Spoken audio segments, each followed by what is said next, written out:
қол аяғын байлап қойған құндызға қатысты сұмдық белгілі болды. Журналист Руслан Өтепбай әлеуметтік желіде тарап жатқан құндыздың жағдайына байланысты алаңдаушылық білдірді. Ол Тараз қаласындағы жауапты мемлекеттік органдарды бұл жайтты назардан тыс қалдырмауға шақырды. Бұл туралы politico.kz, sn.kz ақпарат порталына сілтеме жасап хабарлайды. Желіде баланың қолы мен аяғы, сондай-ақ аузы скотчпен байланғаны көрінетін фото жарияланған. Оқиғаның мән-жайын анықтау мақсатында журналист құндыздың қамқоршысы Зүлфиямен тілдескен. Алайда қамқоршының жауабы Руслан Өтепбайдың күдігін сейілтпеген. Байлаған мен емес деп отыр. Бірақ айтқандары бір-біріне сәйкес келмейді. Мен бұл сөздерге сенбеймін, дейді ол. Осыған байланысты журналист Тараз қаласының қорғаншылық және қамқоршылық органдары мен полиция департаментін жағдайды жан-жақты тексеруге шақырды.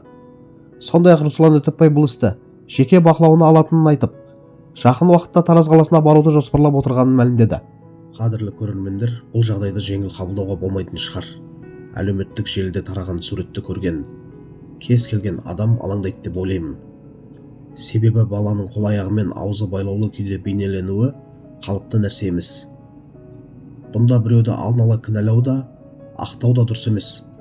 Бірақ ең бастысы баланың қауіпсіздігі. Руслан Өтепбайдың бұл мәселені ашық көтеріп, жауапты органдардың назарын аударуы орынды деп санаймын. Себебі кейде осындай үн көтерілмесе, кей жайттар тасада қалып кетуі мүмкін.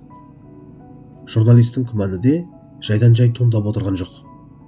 Айтылған сөздер бір-біріне сәйкес келмеген соң, сұрақ туындауы заңды. Бұл оқиға қоғамға тағы бір маңызды мәселені еске салады. Балалардың тағдырына немқұрайлы қарауға болмайды. Қамқоршылықта жүрген әр бала ерекше бақылауда болуы тиіс. Тергеу әділ, ашық жүргізіліп, шындық анықталса, соның өзі қоғамды тыныштандырады. Қарапайым халыққа керегі шу емес, баланың амандығы. Сондықтан эмоцияға берілмей, тиісті органдар мәселені мұқият тексеріп, нақты қорытынды шығарса, бұл баршаға сабақ болар еді деп ойлаймын.